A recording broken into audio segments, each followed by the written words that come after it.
아, 저번 시간에 우리가 이제 전기 생리를 시작을 하면서 세포막의 이제 전기적인 특징에 대해서 얘기를 했어요.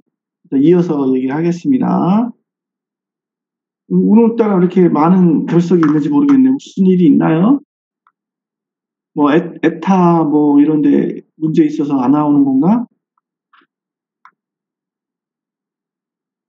저도 소식을 들었습니다. 일요일 날부터, 뭐, 에브리타임인지 뭔지, 익명 게시판에 우리 과에 대한 얘기가 많이 올라왔다고 얘기하더라고요. 근데 여러분들도 어, 사실 진위를 좀 잘 판단했으면 좋겠어요. 그냥 어떤 한 개인의 몇 명에 의해서 이렇게 우리 과가 흔들리는 건 좀 보기 안 좋습니다. 저희들도 교수들도 회의를 좀 했는데 하고 그 원인이 어디였을까 좀 찾아보고 많이 했어요. 근데 우선은 저희가 하고 싶은 말은 선배들로부터 어떤 구전되는 그런 족보 같은 거는 어디든지 있었고, 뭐 지금도 존재한다고 생각합니다. 그걸 정리해갖고 자기들끼리 보는 건 뭐라 안 해요. 근데 문제는 시험지가 좀 지난 거긴 하지만, 그리고 좀 교수님이 많이 수정을 했어요. 시험지 자체가 스캔본으로 혹은 원본으로 돌아다니는 거는 중간에 이걸 누군가가 쉽게 그냥 훔쳐간 것밖에 안 되거든요. 그거를 자랑스럽게 보고 시험을 치렀고 그걸 악습이니 패습이나 그거는 아닌 것 같아요. 보니까 그거는 원칙적으로 그걸 돌려본 사람들은 일종의 범죄자라고 생각합니다. 그걸 돌렸다는 것부터 그걸 당당하게 무슨 족보니 개족보니 하고 글을 올린 거가 저는 좀 화가 났어요. 그때 당시에 그러면 이런 게 돌아다닌다고 막았어야지. 그걸 뭐 교수들이 묵인하고 있다는 식으로도 얘기를 하고 하는 게 조금 아주 실망스러웠습니다. 여러분들도 너무 부안해도 하지 마시고 잘 판단하시고요. 지금 여러분하고 관계된 뭐 생리학에 대한 문제 막 올라와 있는 거 봤는데, 제 시험을 보신 분은 알겠지만 저는 번호를 A, B, C, D를 2로 나가지 1, 2, 3, 4를 절대 안 매깁니다. 그렇죠? 답까지를. 보니까 어떤 파일을 하나 어서 구해가지고 편집을 한 것 같은데, 제가 그 10년치 문제를 다 봤어요. 그리고 대조를 해봤더니 2012년도 1학기 때 문제하고 딱 대조를 했는데 거기에 사진으로 나온 게 한 23문제 되더라고요. 근데 딱 세 문제가 비슷했어요. 세 문제. 그걸 족보라고 갖고 있으면 그거 보고 공부하면 아마 거의 최하 점수를 받게 될 것 같습니다. 너무 사실과 사실이 아닌 거에 대해서 혼동하지 마셨으면 좋겠고요. 솔직히 물리치료학과의 구성원으로서 너무 화가 났어요. 여러분들도 잘 판단을 해주시기 바랍니다. 불만이 있을 수도 있고요. 하지만 제가 4년 내내 말씀드리는 것은 학교는 학원이 아니에요. 자기 입맛에 맞게 다니고 면허 따고 끝나는 그런 학원이 아닙니다.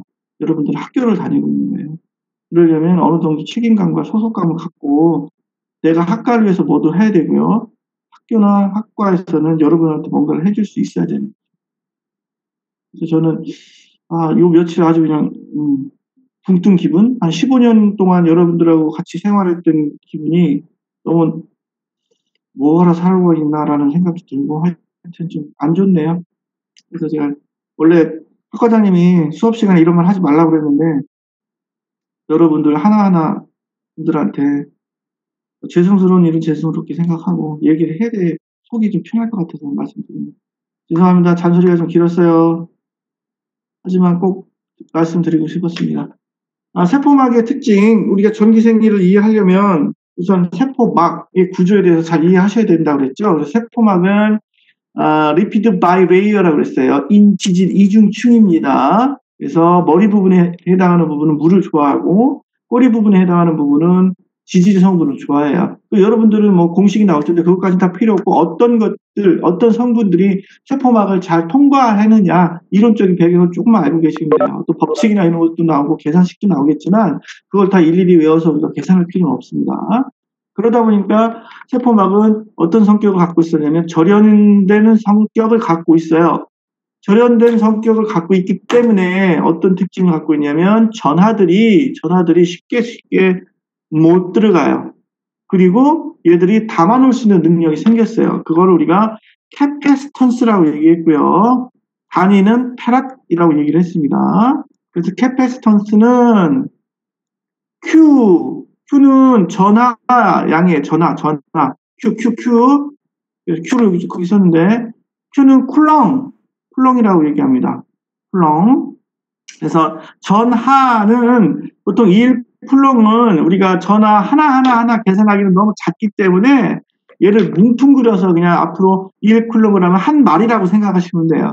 그러니까 여러분 몸 안에 세포가 있죠? 세포가 하나의 적이라고 보시면 돼요. 전기를 띄고 있는 거라고 보시면 되고, 여러분 하나는 그냥 1 쿨렁이라는 전하량으로 보시면 돼요. 여기까지 이해했습니까?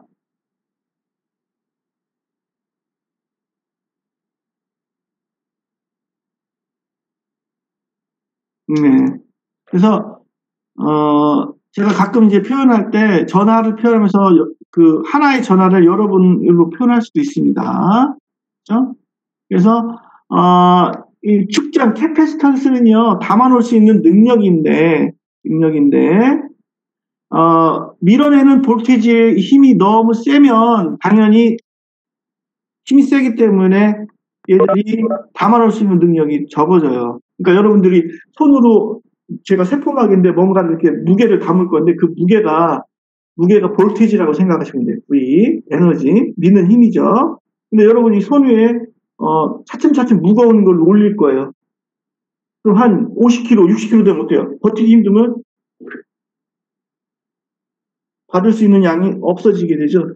틀어지게 되죠. 그럼 캐패시턴스는 줄어지게 되는 거죠. 그래서 결론적으로 그럼 세포막의 관계에서 무슨 얘기니? 면적이 넓으면 넓을수록 전하를 많이 담아놓을 수 있다는 얘기고요. 그렇죠? 두꺼우면 두꺼울수록 너무 그러니까 많은 전기를 담아놓을 수 있는 거죠. 그렇죠?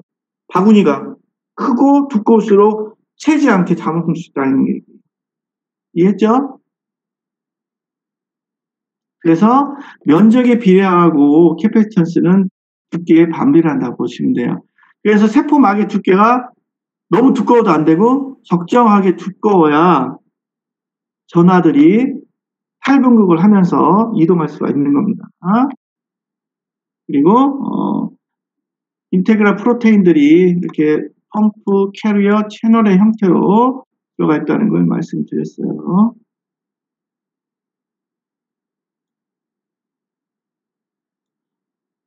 여러분 전기치료학 지금 배우고 있나요? 3학년 때 배우나? 빠데 배우고 있어?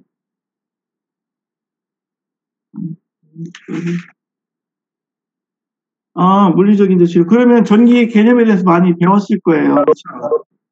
그죠? 그래서 펌프, 캐리어, 채널에 대해서는 뭐 앞쪽에 얘기했으니까 넘어갈게요.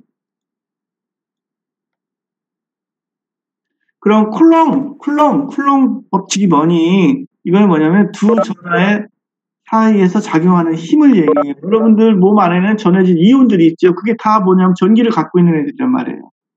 그죠? 그러다 보니까 어때요? 플러스하고 플러스끼리는 당연히 밀어내죠. 그죠?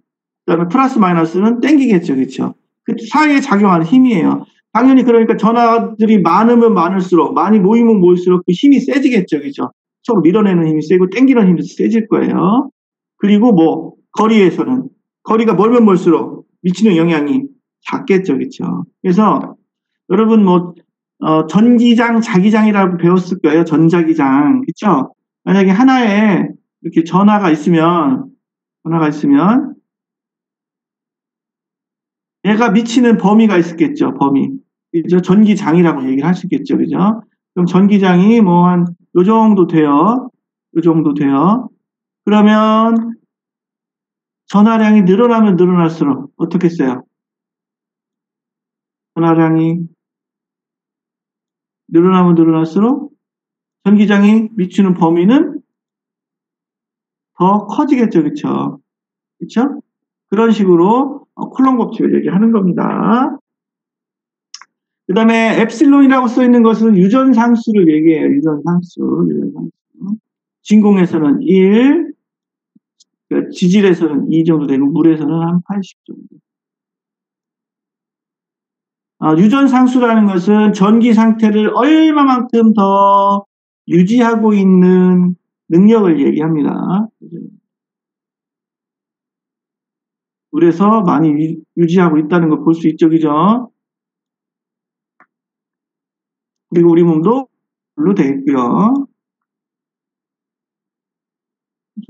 앞쪽에 뭐가 빠져서 넘어간 것 같은 느낌이 들지? 다 됐나? 했구나. 정신이 없어.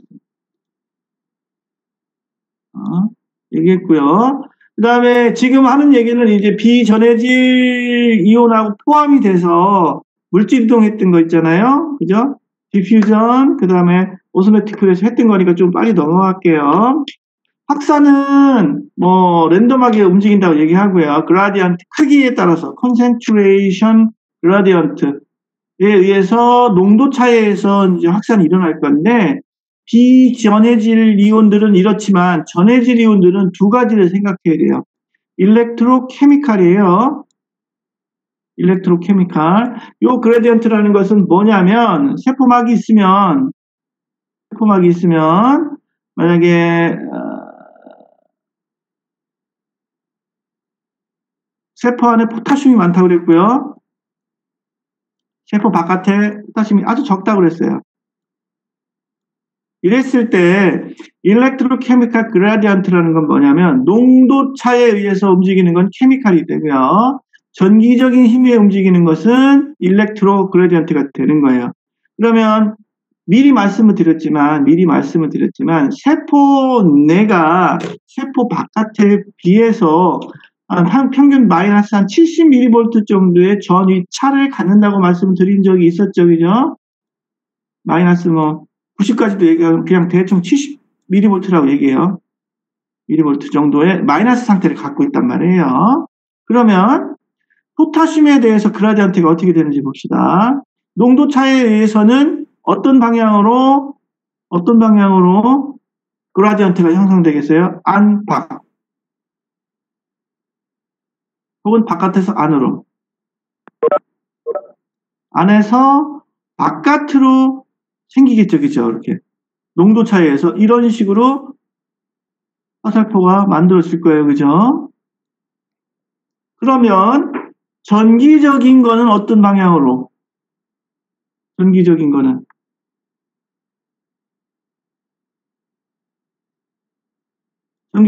세포 안으로 그라디언트가 형성되죠. 요게 이제 일렉트로케미컬한 그라디언트라는 얘기예요. 이걸 보고 우리가 알 수 있는 건 뭐냐면 실제 세포에서 단백질 채널이 열려요. 포타슘만 이동할 수 있는 열려도 포타슘이 이 농도 차에서 확 하고 밀려나가지는 않는다는 얘기예요. 왜? 어떤 게 땡기고 있기 때문에 세포 안에 마이너스 70mV라는 전이차가 있기 때문에 그래요. 그래서 포타슘을 뭐라고 얘기하냐면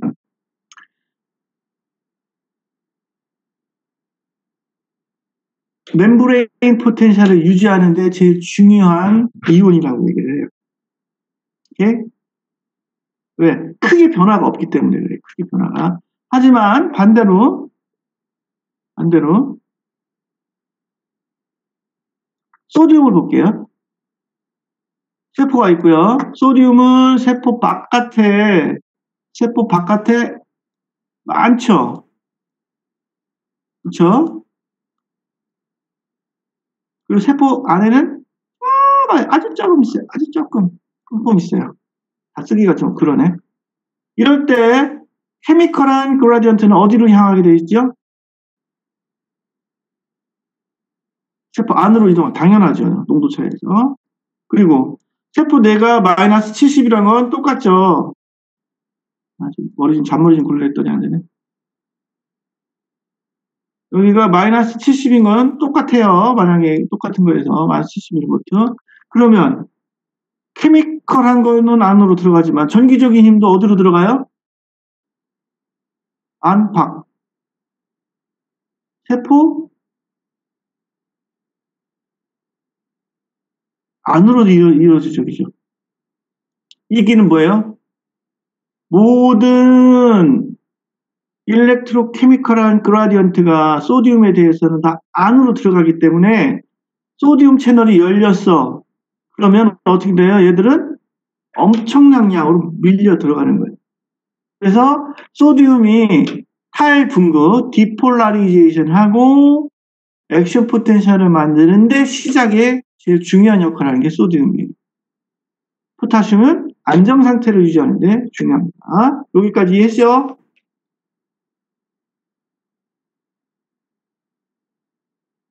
그리고 얘들은 ATP가 필요 없이 드라이빙 포스에서 밀려 들어가게 되고요. 확산 같은 경우는. 그래서 패시브 트랜스포트, 다운힐 트랜스포트라고 얘기합니다.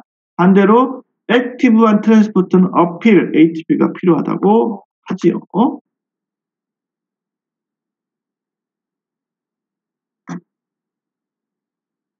그래서 이런 확산이 잘 일어나는 곳은 당연히 면적이 넓고요. 그죠? 그죠? 그래서 어디서 일어날 수 있냐? 세포, 알베올라 같은 곳, 그죠? 탄소와 이산화탄소 교환하는 곳, 그 다음에 캐필러리, 모세혈관은 특히 한 개의 엔도셀리알 세피층으로 되어 있어요.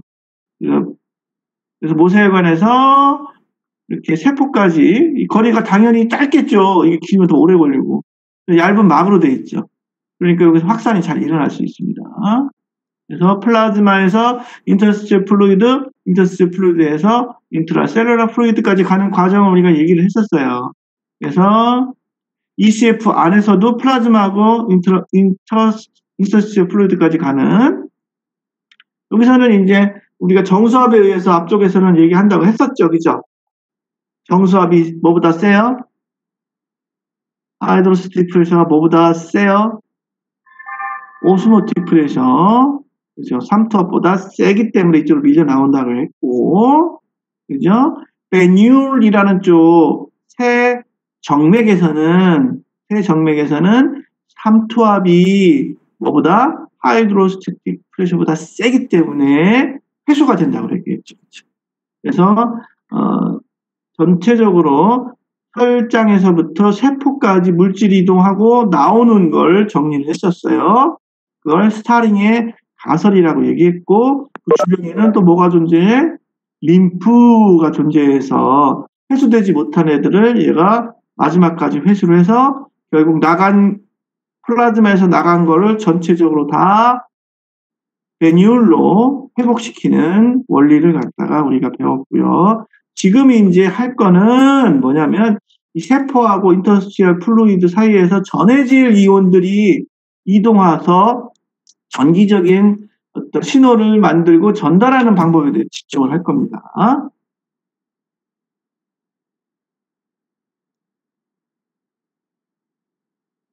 그래서 확산은 어떤 공식을 갖고 있냐? 픽스 로우를 적용할 거예요. 뭐 안 외워도 상관없지만 그냥 뭐가 중요한지만 보시면 됩니다.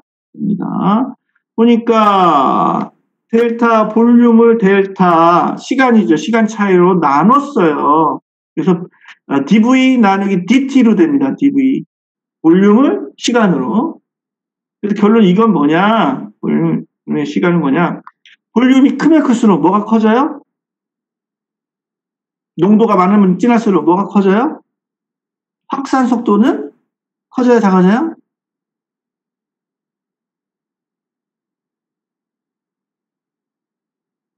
커지죠. 그죠? 그 다음에 DVDT 자체가 단위 시간에 이동하는 물질의 유량이니까 시간이, 그죠? 시간. 근데 이제 거리랑 관계 있는 거죠. 그래서 거리가 결국은 짧아야 돼. 거리가 짧으면 시간이 짧다는 얘기죠. 그래서 거리가 짧아야지 확산이 잘 돼요. 거리가 길어야 확산이 잘 돼요.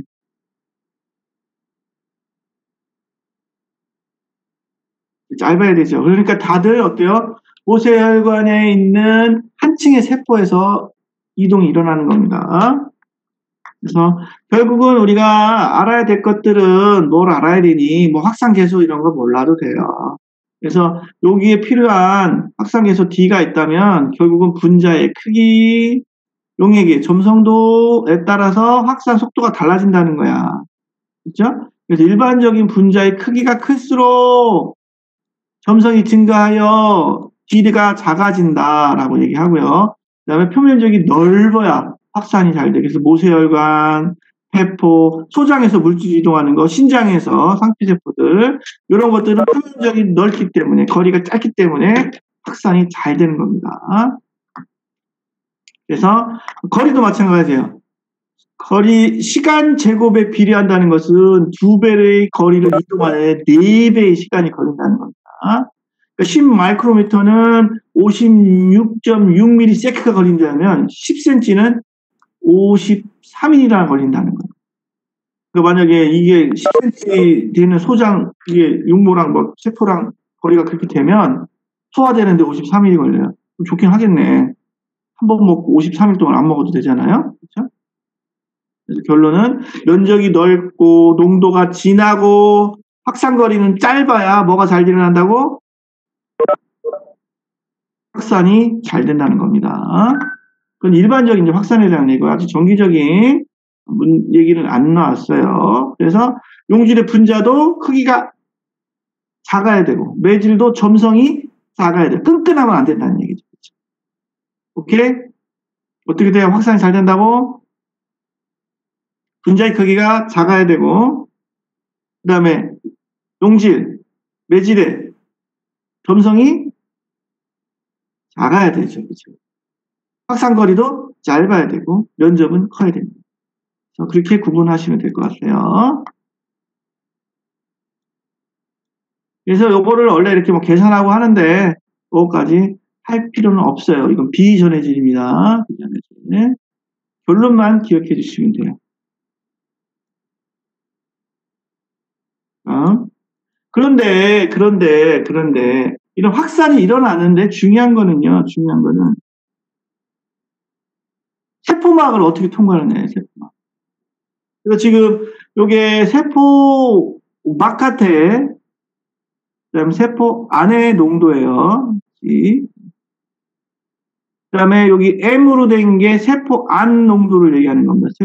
세포 안이라네. 자, 세포막 안. 그러니까 실제적으로 이제 그림을 딱 그리면 여기에 이제 대가리가 있고 꼬리가 이렇게 있는 거죠. 대가리가 있고 꼬리가 이렇게 있는 상태를 얘기합니다. 근데 여러분이 알다시피 꼬리 부분은 지질 성분으로 되어 있죠. 대가리 부분은 물을 좋아하는 부분으로 되어 있고, 그렇죠? 그래서 일반적으로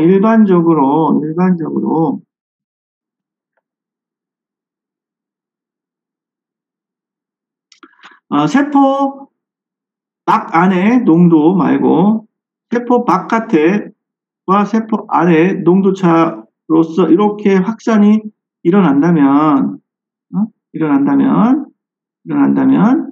이 물질이 만약에 지질 성분이 높은 거다 그러면 이 농도차가 더 커지는 거예요. 이 부분을 통과할 때. 그래서 더 잘 통과할 수가 있는 거고요. 그 다음에 여러분 이제 이게 숫자가 잘못되어 있는데 그 다음에 얘가 수용성인 물질, 비전해진 물질이라면 똑같은 농도래도 세포막을 통과할 때 더 농도차가 작아져서 속도가 늦어지게 돼요. 그래서 K가 1보다 크다라는 것은 K가 용해도가 1보다 크다라는 것은 지용성이라는 얘기고요. 1보다 작다라는 것은 수용성이라는 거예요. 그래서 결론적으로 얘기하면 같은 농도적이 똑같죠. 같은 농도지만 지용성인에는 농도차가 세포막 안을 통과할 때 더 커져서 잘 통과하고 수용성인 때는 이거보다 더 작아져서 통과하는데 느리다라는 얘기를 하는 겁니다. 오케이? 이거 비전해질을 얘기하는 거고요. 이제부터 중요한 전해질에 대해서 얘기를 할게요. 이해했슈? 동환이 이해했나? 오케이. 그러면 세포막을 통한 이온 확산 중에서 이제 전해질 이온이에요. 전해질 이온. 여기 보니까 이온의 모빌리티, 여기 지금 테라이온이 있고 에나이온이 있어요. 그 다음에 전기를 힘을 측정할 수 있는 게 있고요. 볼테이지 측정할 수 있는 게 있고. 마찬가지로 이런 막이 없는 상태의 이런 비커에다가 플러스 이온과 마이너스 이온을 확 섞어서 넣게 되면 얘들이 시간이 지나게 되면 어떻게 돼요? 균형을 딱 이루고 있겠죠, 이렇게. 다 확산이 일어나가지고. 그렇죠? 하지만 보세요. 만약에 움직임의 이동성이 양이온이 음이온보다 크다면 라고 얘기했어요. 크다면이라고 얘기했어요. 이거는 지금 균형을 이룬 상태고요. 그렇죠? 그러면 이쪽에서 쟀을 때 플러스 이온 마이너스를 똑같이 넣었어요. 여기다가. 그러면 이동성이 플러스가 크니까 플러스가 이쪽으로 확 이동해 버리죠. 그러면 그 순간 여기 부분은 더 뭔 상태가 돼요? 플러스 상태가 돼요? 마이너스 상태가 돼요? 플러스가 이쪽으로 이동해 버렸으니까 좀 더 플러스 마이너스 순간 마이너스 상태가 되는 거죠. 그죠? 무슨 말인지 이해했어요? 하지만 시간이 지나게 되면 균형을 이뤄서 이렇게 어떻게 돼? 똑같은 상태의 균형을 이루게 되죠. 생리학은 균형 맞추기라고 얘기했고요. 뭔가 깨지는 거 싫어해요. 항상성이 깨지는 거 싫어해요. 그래서 결국은 이때 잠시 동안 만들어진 전위차를 우리가 뭐라고 그러냐면 디퓨전, 확산에 의해서 생기는 볼테이지라고 해서 디퓨전 포텐셜이라고 얘기해요. 그래서 디퓨전 볼테이지, 디퓨전 포텐셜이라고 얘기합니다. 그래서 순간 동안 왼쪽이 네거티브 포텐셜을 띠게 되는 거죠. 하지만 시간이 지나면 다시 원위치가 될 겁니다. 이것까지 뭐 문제 없어요. 왜? 세포막이라는 애가 지금 없으니까. 하지만 중요한 게 이제 생기게 됩니다. B가 이제 중요하겠죠. 하지만 네른스트 이퀘이션, 네른스트 공식입니다. 여기서 이제 평형전압이라는 게 나와요. 평형전압. 일반적인 전기를 띠고 있지 않은 것들은 그냥 개수만 맞추면 된다고 그랬는데 전해질 이온들은 모두 맞춰야 돼요. 전기적인 힘까지 똑같이 맞춰줘야 되는 거예요. 그걸 위해서 뭐가 필요하냐? 이런 네른스트 공식이 필요한 겁니다. 네른스트 공식이. 그래서 이거를 뭐라고 하냐? 평형전압, 균형을 이루는 전압이라고 말씀을 드릴 수 있고요. 봅시다. 여기서는 중요한 거는 캣 아이온만 셀렉티브하게 이동할 수 있는 멤브레인이 있다라는 거예요. 그 얘기는 마이너스는 이 막을 통과할 수 없어요. 예전에부터 제가 농담이에요. 계속적으로 얘기했던 게 세포 내가 마이너스를 띠고 있는 이유 중에 하나가 뭐냐면 깁슨 도난 편형인데 깁슨 도난 편형은 뭐 때문에 만들어지냐면은 세포 내에서 마이너스를 띠고 있는 커다란 단백질이 있어요. 전기적인 힘이 센 애가.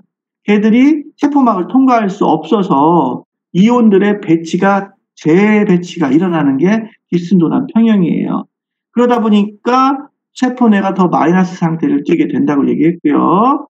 또한 소디움 포타슘 펌프를 통해서 지속적으로 바깥쪽으로 소디움을 3개 더 내보내고 2개를 데리고 들어와서 또한 마이너스 상태를 유지를 해줘요.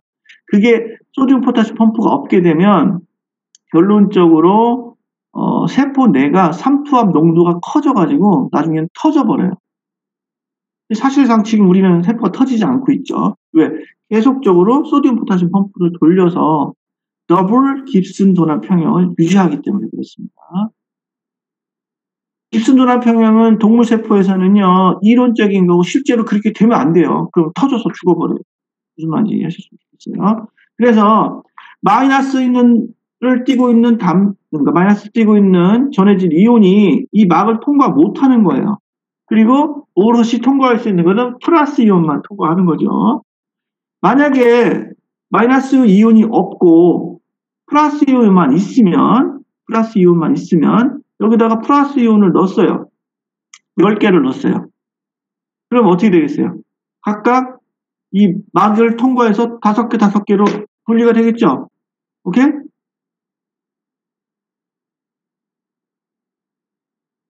그 다음, 이게 아니야. 셀렉티브 멤브레인이라 다 옮겨갈 수 있는 막이에요. 다 옮겨갈 수 있어. 그러면 여기다가 10개의 플러스 이온, 10개의 마이너스 이온을 넣으면 어떻게 돼요? 다 이동할 수 있으니까 각각 5개, 5개, 5개, 5개로 나눠지겠죠. 균형을 이루죠. 왼쪽 방에 5개씩.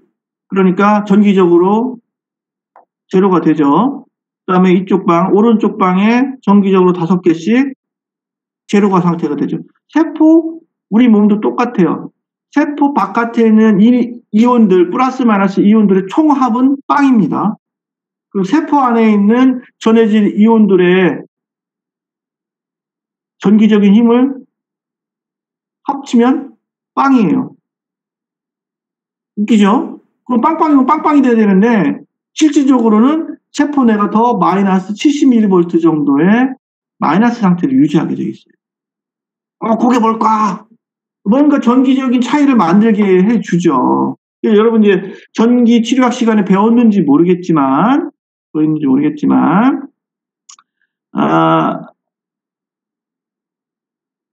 이런 비커에다가 물을 똑같이 담아놨어요.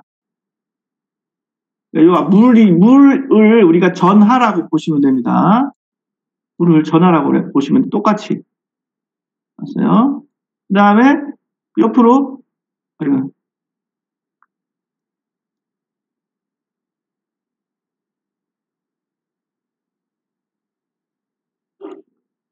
똑같은 크기의 수조 비커에다가 똑같은 양의 전기적 뛰고 있는 걸 담아놨어요. 이 두 개를 밑으로 연결시켜요. 이동이 있어요, 없어요? 이동이 없죠. 그렇죠? 그 얘기는 뭐냐면 지금 세포 내에 플러스 마이너스 이온이 이만큼 들어있고 세포 바깥에 똑같이 있어요. 지금 이 상태에서는 전이차가 만들어지지 않으니까 이동이 없어요. 그렇죠? 하지만 한쪽을 이렇게 높낮이를 만들어줬어요. 그럼 뭐가 생겼어요? 여기서는 위치 에너지가 생겼죠. 그죠? 그래서 세포에서는 전위차가 생기는 거예요. 포텐셜. 분명히 양은 똑같은데, 그쵸? 그죠? 그래서 요거를 딱 연결시키면 이쪽에 있는 쿨롱들이 전위차에 의해서 어디로? 이쪽으로 이동하게 되죠. 그쵸? 그렇죠? 그래서 어떻게 이 전위차 마이너스 70mV가 만들어지는지를 갖다가 이해하시면 돼요. 그래서 전기적인 그런 법칙들이 많이 통용이 될 겁니다. 그래서 우선 이렇게 됐어요. 그러면 보세요. 지금 이제 다시 이제 셀렉티브 멤브레인으로 우리가 돌아왔습니다. 셀렉티브 멤브레인으로 돌아왔는데 여기서 플러스 이온은 이동할 수 있고 마이너스 이동 못해. 그러면 10개가 들어갔어. 둘 다 10개라고 칩시다. 그러면은 여기서 지 마음대로 5개가 다 이동해서 균형을 맞출까요? 어떻게 될 것 같아요? 마이너스 이동 못해. 물론 초반에 이쪽에서 플러스 이온이 여기 하나도 없으니까 균형을 맞추기 위해서 가겠죠. 하나 갈 거예요. 그죠? 2개 갈 거예요. 3개 갈 거예요. 5개가 갈 수 있을까요? 그러니까 이 캐라이온 셀렉티브 멤브레인이 없는 상태에서는 5개가 분명히 갈 거고, 그죠? 마이너스도 5개 갈 건데, 얘만 셀렉티브에 플러스 캐라이온만 갈 수 있어. 그러면 이 막이 셀렉티브 아닌 상태처럼 5개가 갈 수 있을까요? 농도 차로는 5개가 가고 싶은데, 그쵸? 농도 차이는 가고 싶은데, 마이너스가 어때요? 자꾸 잡고 있잖아요. 그죠? 그래서 몇 개는 이동하겠죠. 그리고 여기는 남아있겠죠. 여기서 여기서 좀 3개라고 칩시다. 5개에서 2개가 남아있어요. 균형을 이루기 위해서. 그러면 처음에 했던 것보다 얘는 지금 차이가 있겠죠. 여기서 플러스 이온이 이동했으니까 마이너스 상태지만 결국 균형은 이루어야 돼요. 전기적인 균형, 농도의 균형을 같이 이루기 위해서는 평형전압이라는 개념이 필요한 겁니다. 그래서 농도의 차이를 전압의 차이로 바꾼 게 바로 평형전압이라고 보시면 돼요. 농도의 차이를 전압의 차이로 잡아놓는 거죠. 움직임이 없게. 그거를 갖다가 평형전압이라고 얘기를 합니다. 그래서 좀 공식이 좀 복잡해 보일 수도 있어요. X라는 이온의 이퀄리브리움 평형전압은 R, 기체상수예요. 그 다음에 T, 절대온도, G, 이온과 1패러다의 상수예요. 아씨, 이게 뭐야? 더럽네. 복잡하네. 그 다음에 무슨 자연로그를 사용하고, 세포 바깥의 농도, 세포 안의 농도를 나눴어요. 근데 계산하기 쉽게 얘기할 거예요. 이걸로는 상용로그는 자연로그로 바꿀 것이고요. 요거는 정해져 있어요. 숫자가. 어떻게 정해져 있냐면은요, 보통 18도시에서는 58로 정해져 있고요. 이게 이온가 빼고 얘기하는 겁니다. 이온가 빼고. 58. 그 다음에 체온 37도에는 61.5로 정해져 있어요. 그래서 나중에 이제 계산을 여러분들 뭐 어렵지 않게 할 거니까 너무 걱정하지 마시고요. 제 시험 문제 계산식은 별로 없으니까 다 계산기 쓰라고 할 거예요. 걱정하지 마시고 이제 낸다는 얘기가 됐네. 그리고 한번 해보는 게 좋고요. 그래서 요거는 이제 기억을 해주시면 되고 요거 말고 뒤에 나오는 이제 자연농으로 바꾼 거 기억하시고 계산하는 걸 보시면 될 것 같고요. 결국은 요걸 잘 이해하셔야 돼요. 네르스트가 평형전압을 재는 건데 평형전압이라는 게 개념이 뭐냐? 농도 차이를 농도에 의해서 가려는 거를 갖다가 전기적으로 못 가게 균형을 이루게끔 하는 전압을 갖다가 평형전압이라고 얘기하는 거예요. 그래서 이런 선택적인 막을 갖는 것 때문에 뭐가 생겼어요? 막의 전위에 차가 생겼죠. 플러스 마이너스 4가 생긴 거예요. 그러니까 결론은 우리 이쪽이 세포 안이 되는 거죠. 간단한 이유지만 우리 몸에는 지금 포타슘, 마그네슘, 칼슘부터 해서 소디움, 클로라이드까지 다 복잡한데 이제 간단하게 두 개의 이유만 본 겁니다. 그래서 결국은 마이너스 세포막을 통과 안 하는 마이너스 단백질이 우리 몸에 존재를 하는 거예요. 그러다 보니까 결국 세포 안은 더 마이너스 상태가 되고 바깥은 플러스 상태가 되는 전위차를 만들어냈다는 것을 이해하시면 됩니다. 그리고 거기다가 더 전위차를 만드는 게 뭐냐면 소디움, 포타슘 펌프가 만들어졌다. 여기 보니까 이퀄리브리움 포텐셜은 평형전압은 뭐니? 평형전압의 크기는 세포 안팎의 농도비를 지수값에 비례해서 만들어낸 것 같다가 평형전압이라고 얘기하는데 복잡하게 생각하지 마시고 농도 차이를 전압의 차이로 바꾼 게 평형전압이다라고 보시면 됩니다. 결국은 우리 세포에서 레스팅 멤브레인 포텐셜이라는 것은 안전막전이죠. 막전이라는 것은 안전막전이라는 것도 균형을 이뤄서 많이 이동하고 있지 않은 상태를 얘기하는 거예요. 평형전압도 균형을 이뤄서 이동하지 않은 상태입니다. 그죠? 근데 레스팅 멤브레인 포텐셜은 결국 각각의 이온들 포타슘, 소디움, 클로라이드 이것들의 평형전압의 전체 합이 바로 레스팅 멤브레인 포텐셜이 됩니다. 근데 이 레스팅 멤브레인 포텐셜에 가장 영향을 크게 미치는 게 바로 뭐냐면 포타슘이라는 거죠. 여기까지 지원 이해했어요?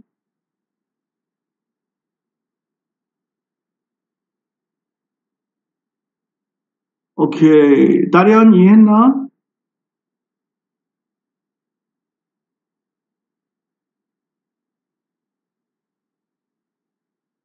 다리언이가 이해를 아직 못하고 있나 보네.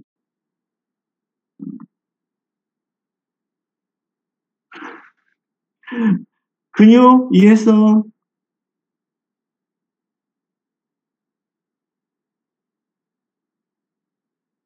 네. 조금 어려울 수 있지만 그래도 가면서 이해합시다.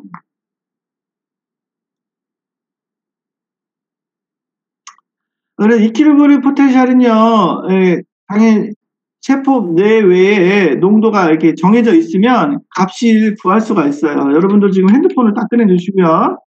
어떻게 구하는지 말씀드리겠습니다. 핸드폰을 딱 꺼내 놓으세요.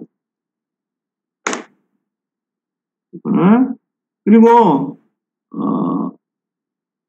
아이폰 같은 경우는 이 상태로 놓으면은 이렇게 보이지만 세우면 이거를 눕히게 되면 눕히게 되면 그런데 공학용이 나와요. 이렇게. 여러분들 핸드폰 다 기능이 있을 겁니다. 일반 계산기 말고 돌려놓으면 공학용으로 바뀌죠. 그때 우리가 계산했을 거는 로그라고 되어 있는 로그 10이라고 되어 있는 부분이 있어요. 로그. 그거만 계산할 겁니다. 로그로 되어 있는 거. 그거 하나만 쓸 거예요. 그래서 계산기 딱 놓으시고요. 지금 여기 나와 있는 X이온의 평형전압은 기체 상수 절대 온도를 이온가하고 패러데이 상수로 나눈 건데 이온가는 나중에 써먹을 거니까 이건 빼놓고요. 그걸 곱하기 자연 로그로 해서 세포 외 농도를 세포 내 농도로 나눠서 합니다. 근데 이게 바뀌어도 사실 상관없어요. 그 플러스 마이너스 차이니까 이건 바꿔도 상관없습니다. 하지만 일반적으로 이렇게 씁니다. 그걸 갖다가 이제 일반 상용록으로 바꿀 건데 이 RT 나누기 패러데이 상수가 정해져 있다라는 거예요. 그래서 1가일 때 18도, 18도의 온도에서는 58로 아예 아예 정해져 있어요.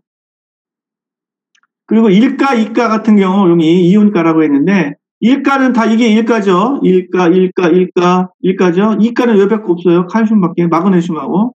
걔들은 다 나온 값을 2가로 나눠주면 돼요. 2로.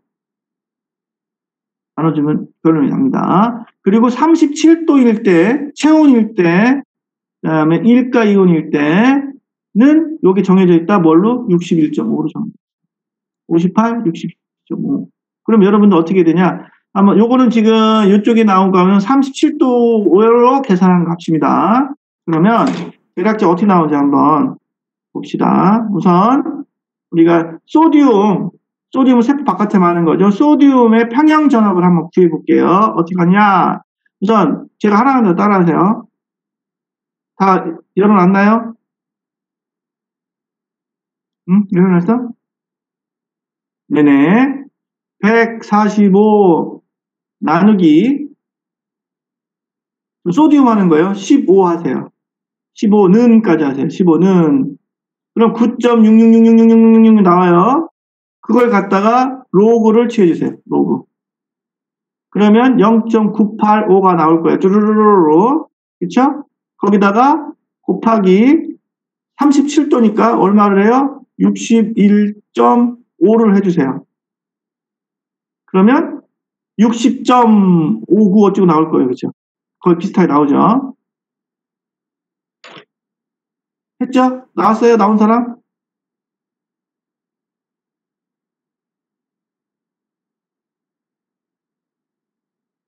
그 다음. 이거는, 잘 생각을 해보세요. 세포 입장에서 생각을 해보시면 돼요. 세포 입장에서.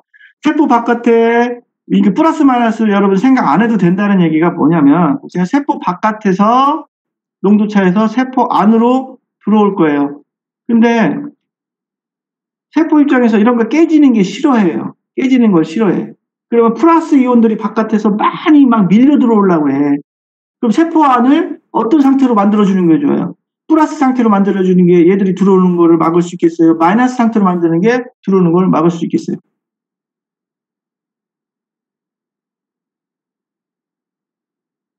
플러스죠. 그래서 여기는 플러스가 되고요. 반대로 클로라이드 같은 경우는 마이너스 이온이면서 바깥에 많은 거죠. 그죠? 그리고 안으로 들어올 건데, 마이너스 이온이 많이 들어올 거예요. 그죠? 그러면 세포 내는 어떤 상태로 만들어 놓는 게 얘를 더 막을 수가 있겠어요?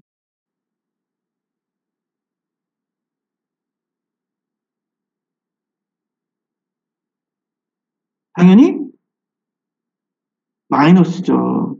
그렇죠? 그렇게 계산하시면 되는 거예요. 하지만 보세요. 얘는 세포 안에서 포타슘 같은 경우 세포 안에 많은 농도가 세포 바깥으로 나갈 거예요.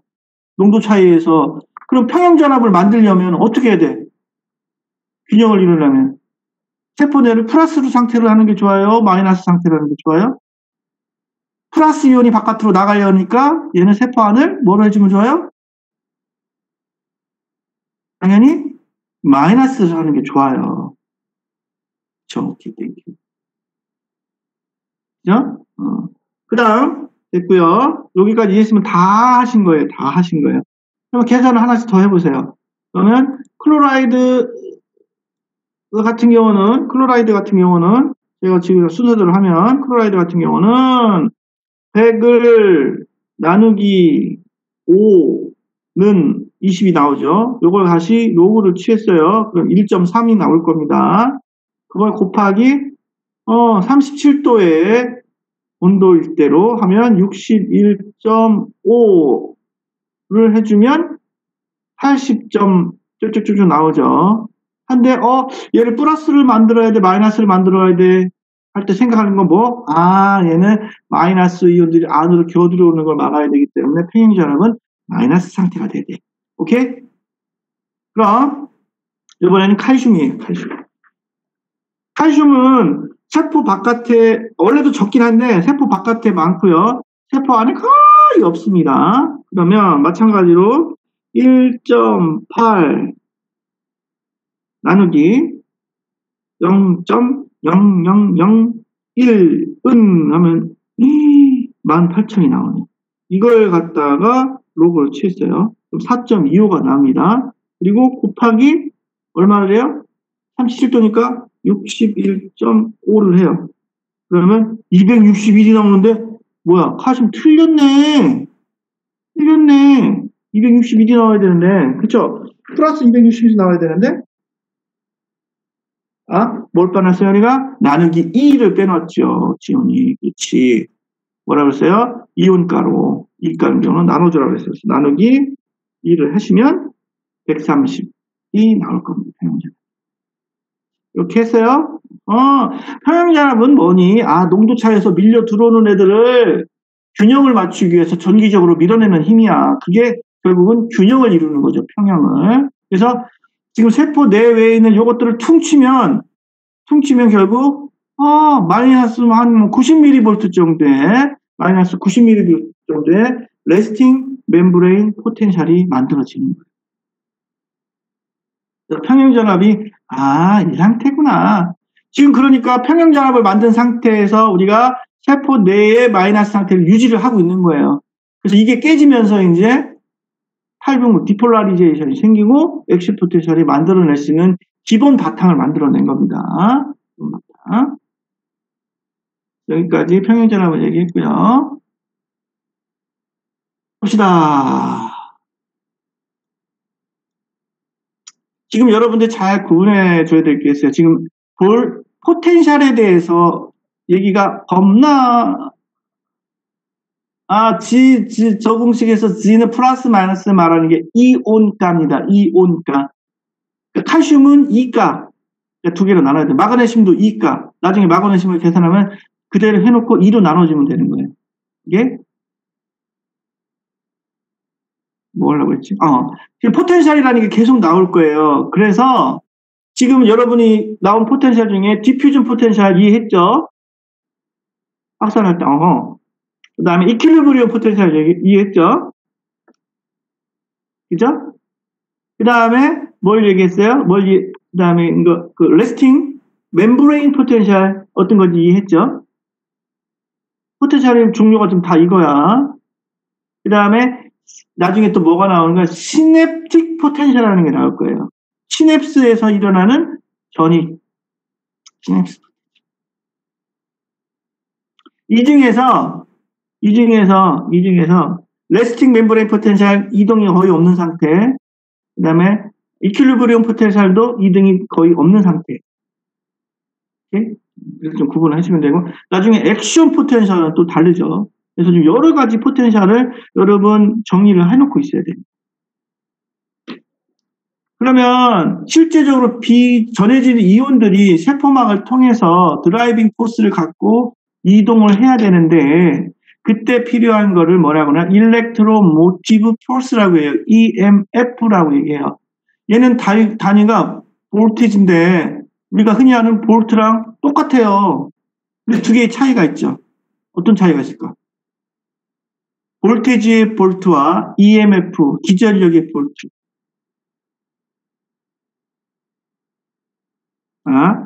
갑자기 전기 이 얘기가 또 이제 시작하겠습니다. 여러분, 전기 있을 때 아이를 뭐라고 해요, 우리?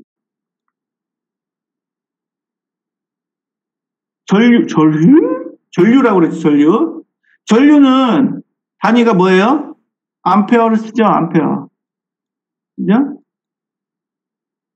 다른 말로 뭐라고 쓰냐면, 쿨롱, 퍼, 세크예요.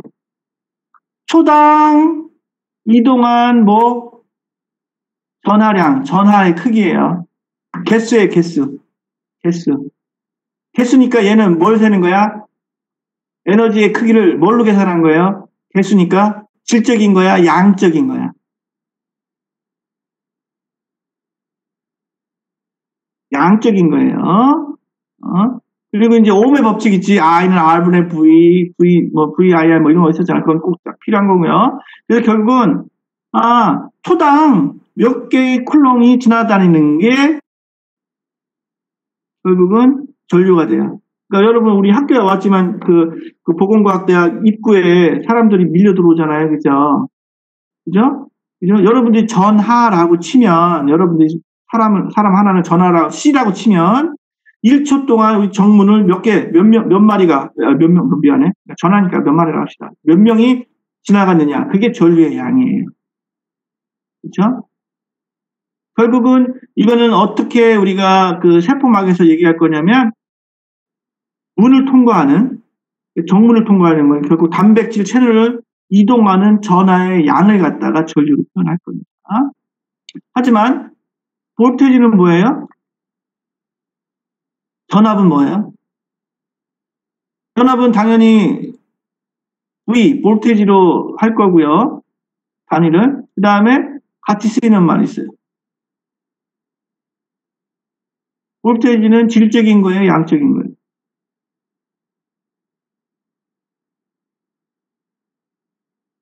양적인 거죠. 그러니까 얘는 뭐라고 그러냐면 줄, 일할 수 있는 에너지 퍼 쿨롱이라고 얘기해요. 다르죠? 쿨롱 퍼 세크 한 마리가 힘을 얼마큼 내느냐가 볼테지인 거예요. 근데 보세요. 여러분들이 제가 말씀드렸을 때 여러분 개개가 한 개의 쿨롱이라고 얘기했죠. 근데 우리 다 다르죠, 힘이. 제가 힘쓰는 게 다르고 형우가 힘쓰는 게 다르고, 그죠? 다련이가 힘쓰는 게 다르고 지원이가 힘쓰는 게 다 다르죠. 그 얘기는 뭐야? 같은 쿨롱이지만 질적인 거는 다 다르다는 얘기예요. 이해했어요? 그 질적인 다름을 누가 주는 거야? 여러분 아침에 스테이크에다가 에너지 쫙 많은 걸 쫙쫙 먹고 왔어요. 그럼 일을 많이 할 수 있겠죠. 그걸 먹고 온 다련이와 저처럼 물만 2컵 먹고 온 저랑 어때요? 주울 퍼 쿨롱이 같아요? 다르죠. 그쵸? 그러면 기전력이라는 것은 뭐예요? 걔가 전하가 내는 힘이에요? 아니면 내가 먹은 다련이가 먹은 스테이크예요?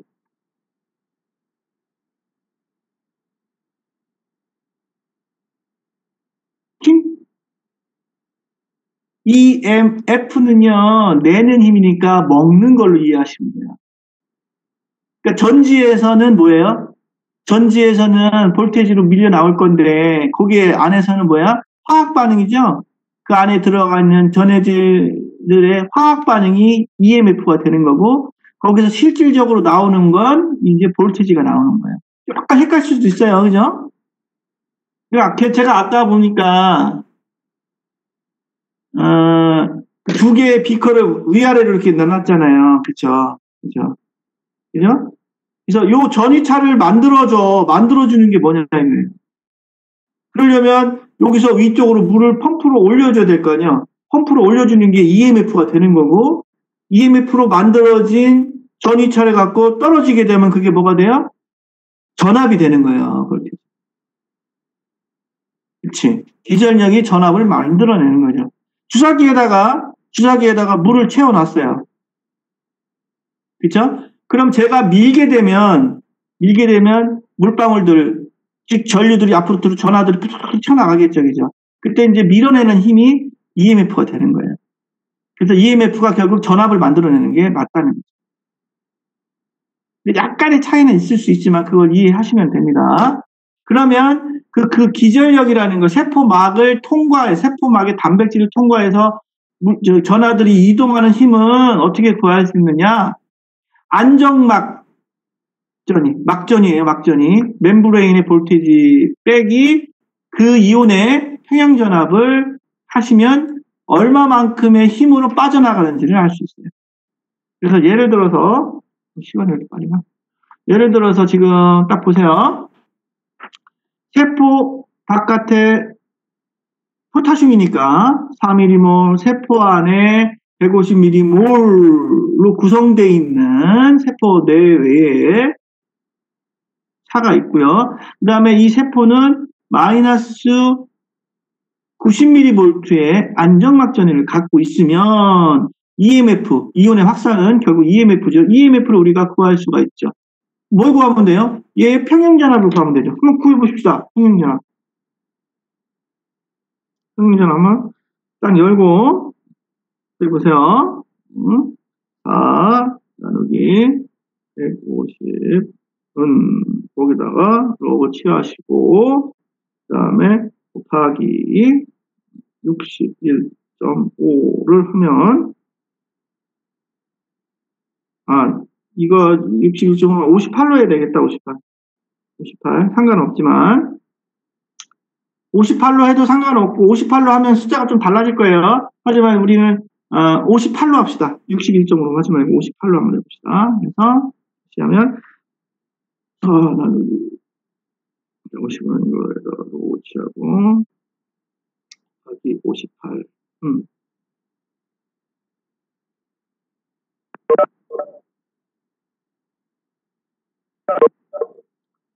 얼마 나와요? 평형전압이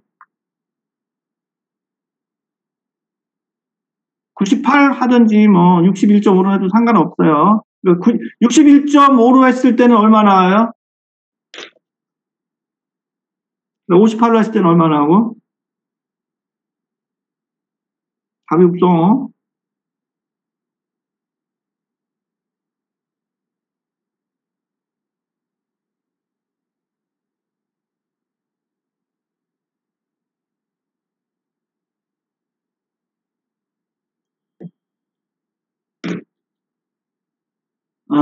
창준이는 뭘로 했어요? 58? 그 다음에, 했죠? 그러면, 이 EMF 공식 그대로 넣으면 뭐예요? 마이너스 90mV 빼기 마이너스 평형전압이죠? 마이너스 96.8이나 91.2가 될 거예요. 그쵸? 그죠? 그러면 58일 때는 얼마만큼의 힘으로? 또 계산기 써야 되겠고? 1.2죠. 1.2 mV예요. 마이너스가 아니라 1.2죠. 평형전압이니까, 그죠? 1.2의 힘으로 어떻게 돼요? 세포 바깥으로 나가요? 들어와요?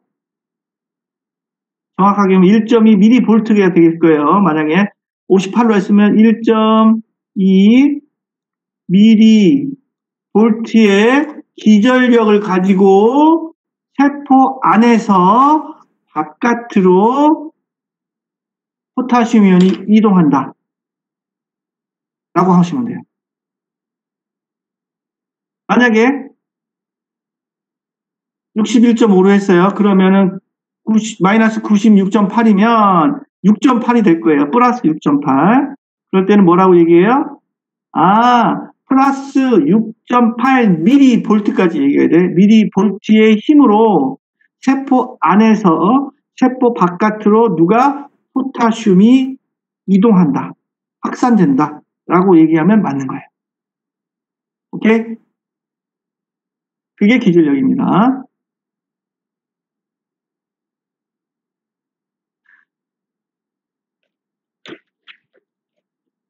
지연이 이해했나?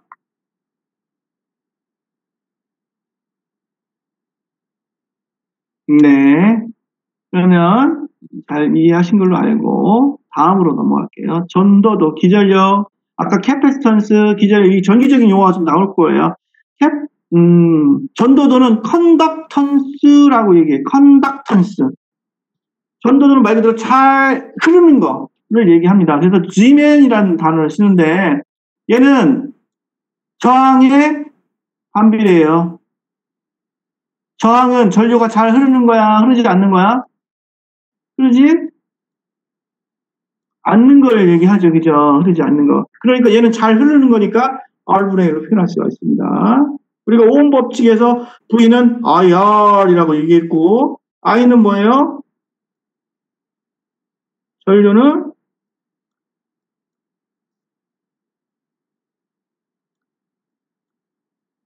이거죠. 그죠? 그죠? 그런데 얘는 G맨하고 같으니까 결국은 뭐라고 할 수 있어요? 볼테지 곱하기 전도도 그러면 되겠네. 그죠? 볼테지는 다시 뭘로 얘기할 수 있어요? EMF로 얘기할 수 있죠.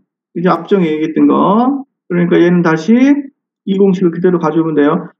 멤브레인의 볼테지에서 기전력 빼기 평형전압, 여기서는 그냥 포타슘을 얘기했으니까 평형전압 Q분의 X를 하시면 되겠죠. 이걸 대신해서 그럼 곱하기 G맨 하시면 결국은 세포막 단백질을 통과하는 전하의 흐름을 계산할 수가 있는 거예요. 그래서 결국은 전도도는 이온 채널이 열리면 열릴수록 어떻게 되겠어요? 커져야 작아져요? 많이 열리면 많을수록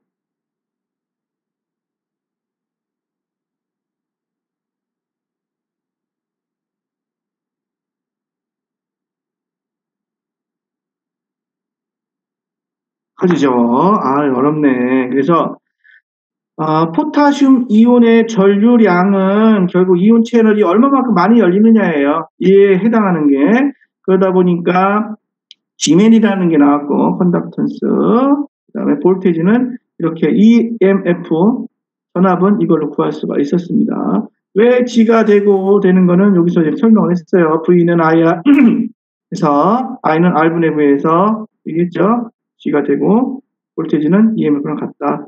결국은 전도도는 이온 채널이다 라고 보시면 그래서 제가 했던 실험 중에 하나가 뭐냐면 패치크래프라는 그 막전압 고정법이라는 걸 사용해요. 막전압 고정법이라는 거예요.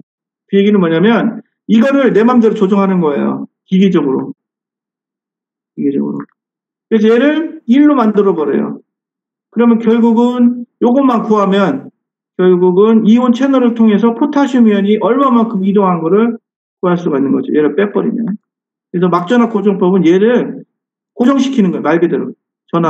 전압을 고정시키는 거야. 그래서 남은 건 이온 채널밖에 안 남죠. 그 이온 채널은 결국은 각각의 이온에 대한 전류가 되니까 이걸 구할 수가 있는 거예요. 마찬가지로 소디움도 마찬가지예요. 그런 것을 좀 했었습니다. 그래서 오늘 전압, 여러 가지 전압을 얘기했어요. 디퓨전 포텐셜, 이퀴리브리움 포텐셜인데, 이퀴리브리움 포텐셜은 농도 차이를 전압의 차이로 바꿔서 결국은 균형을 이루려고 하는 거다. 그래서 네르스트가 공식을 만들었다. 이 공식은 정리했습니다. 실제로. 그죠? 그 다음에 기전력이라는 거에서 얘기했고, 컨덕턴스라는 것을 얘기했었어요. 그래서 다음 시간에는 이어서 다른 전압에 대해서 또 말씀을 드리겠습니다.